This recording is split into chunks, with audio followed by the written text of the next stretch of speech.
कल हमसे एक मैया ने पूछा, बोले सब जगह स्त्रियों को ही क्यों समझाया जाता है, पुरुषों को क्यों नहीं समझाते? मानस जी में भी गोस्वामी जी भी स्त्रियों को ही समझाते हैं।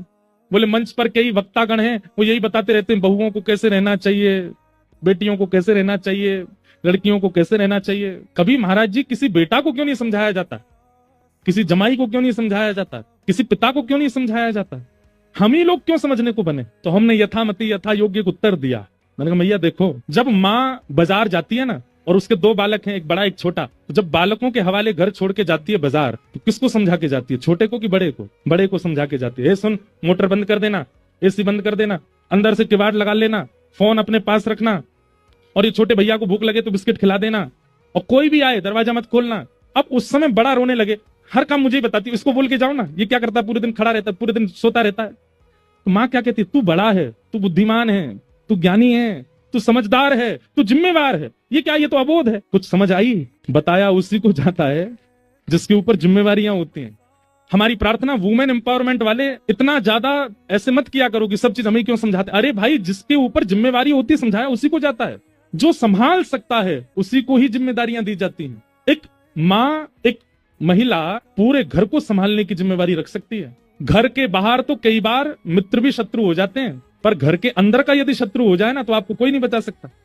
और घर के अंदर का सारा कार्यभार केवल माँ के हाथ में होता है। इसलिए आप इसको अन्यथा मत लिया कीजिए कि आपको ही क्यों समझाया जा रहा है, आपको ही क्यों बताया जा रहा है, सारे व्रत माताएं क्यों करती हैं। भाई, व्रत वही करेगा जिसका व्रत फलीभूत होता है। माताएं व्रत करती हैं, उनका व्रत फलता है, उनका व्रत लगता है। एक पुत्र को, एक पति को, एक पिता को।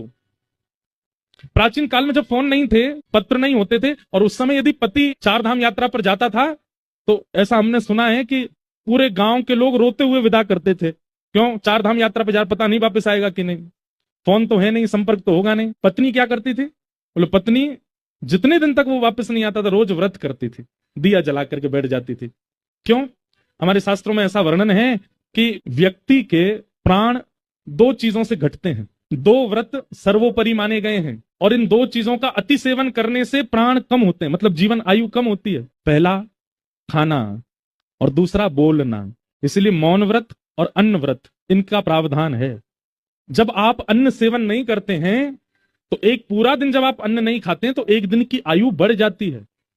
इसलिए कई व्रत ऐसे भी माताएं करती हैं जो पति के लिए होते हैं, उसमें मां नहीं पाती। कई व्रत, अहोई अष्टमी का व्रत होता है, वो बच्चों के लिए करती हैं। क्यों? उसमें मां भोजन नहीं करती, भोजन ना करके अपनी एक दिन की आयु अपने पुत्र को, पुत्री को, पति को प्रदान करती है। एक दिन ना खा के जो उसकी आयु बच्ची वो दे देती है। इसलिए माताओं को सौभाग्य मानना चाहिए।